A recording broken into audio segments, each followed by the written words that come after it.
नमस्कार प्रिय दर्शकों, श्री गणेशाय नमः। आइए बात कर लेते हैं आज का दैनिक पंचांग, जो कि 5 मई 2025 दिन रहेगा सोमवार।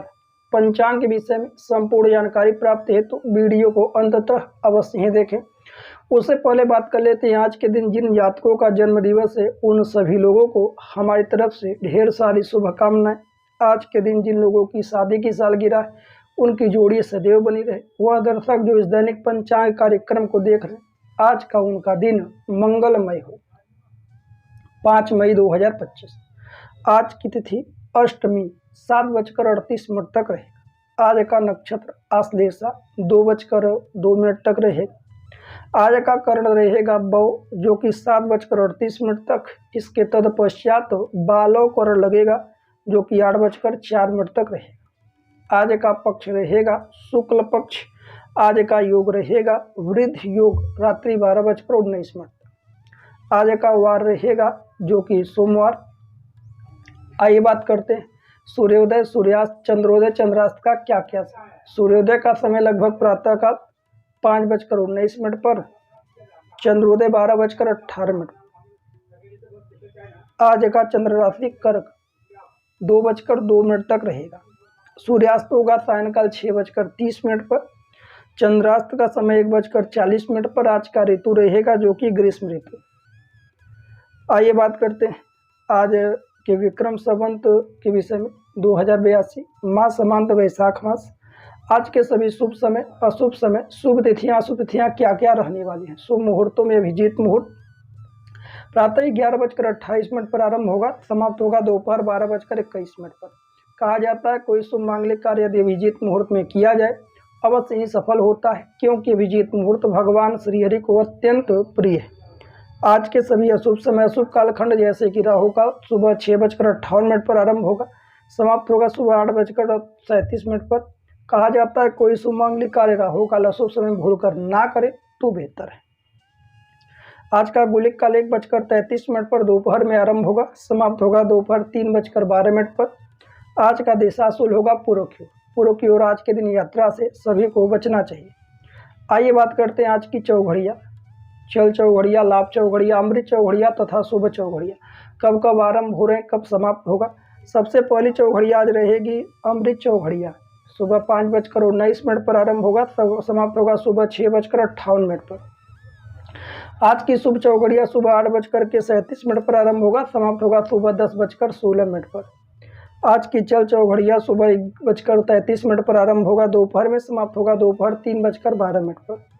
आज की लाभ चौघड़िया दोपहर 3:12 पर आरंभ होगा, समाप्त होगा शाम को 4:51 पर। आज की अमृत चौघड़िया शाम को 4:51 पर आरंभ होगा, समाप्त होगा रात्रि 6:30। प्रिय दर्शकों, आइए बात कर लेते हैं आज के भद्रा काल के विषय में। भद्रा 3 जगहों पर लगता है, स्वर्गलोक, पाताललोक और पृथ्वी।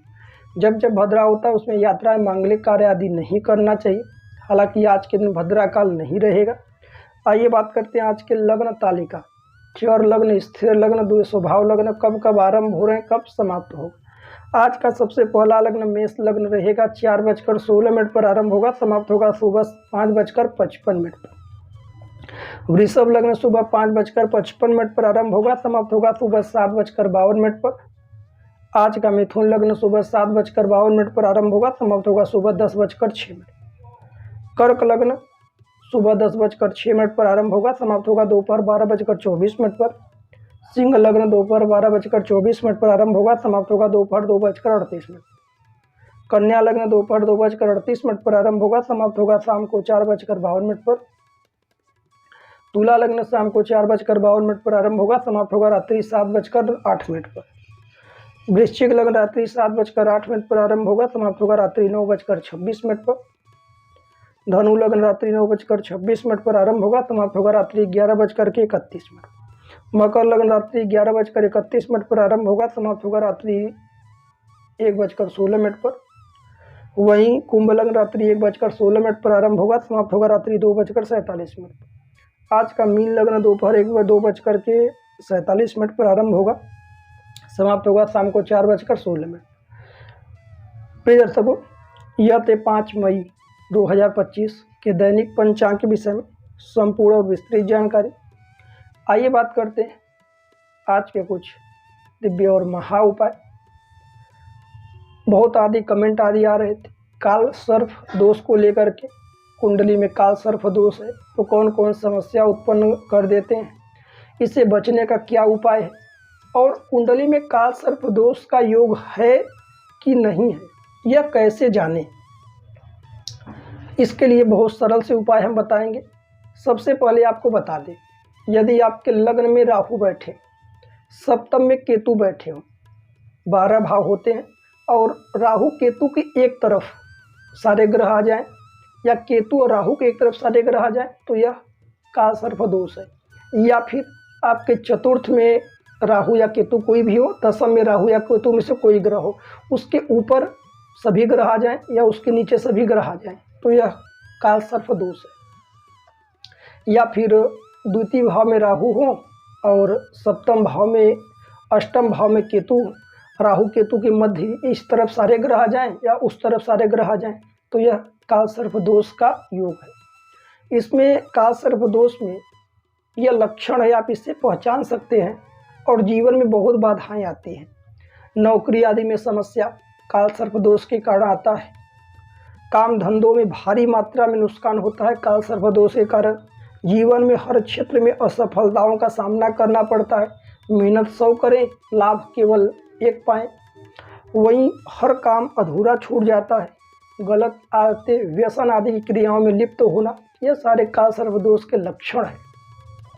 बचना क्या है, किसी भी ब्राह्मण के द्वारा आसपास कहीं शिवालय हो और वहाँ गंगा नदी आदि बहती हो या जल के संपर्क में हो, मंदिर, कोई भी मंदिर शिव जी का हो तो विशेषकर वहाँ पर राहु केतु आदि का जप आदि करवाएं। शिव जी का त्रैक्षणी मंत्र का जप करवा कर, शिव जी का रुद्राभिषेक करा करके होम आदि करा दें। राहु, इससे काल सर्प दोष से राहत मिल जाएगा। चांदी के नाग नागिन बना करके उस शिवलिंग पर अर्पण करके वहाँ पर अभिषेक कर सकते हैं। यह उपाय करिए। साथ ही साथ यदि उपाय नहीं कर पाते यह, तो फिर नित्य शिव जी का आराधना करिए। धूप दीप नैवेद्य दिखाएं, शिव चालीसा, शिव तांडव स्तोत्र आदि का पाठ कर सकते हैं। शिव जी का पूजन करने से भी काल सर्प दोष जनित पीड़ा से राहत मिलता है, क्योंकि भोले भंडारी कालो काल महाकाल है। उनके गले में सदैव नाग देवता विराजमान रहते हैं। शिव जी की आराधना करने से भी चाहे कैसी भी काल सर्प दोष की युति हो, स्थिति हो, उससे राहत मिलता है।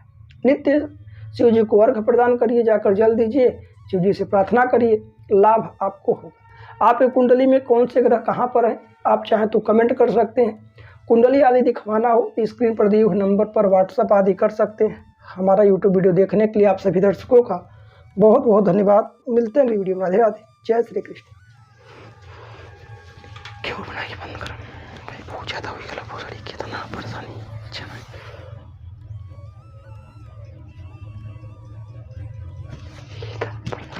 अच्छा नहीं, एक और बना ले, कोई भी एक बना ले, एक और बना ले, एक 6 तारीख।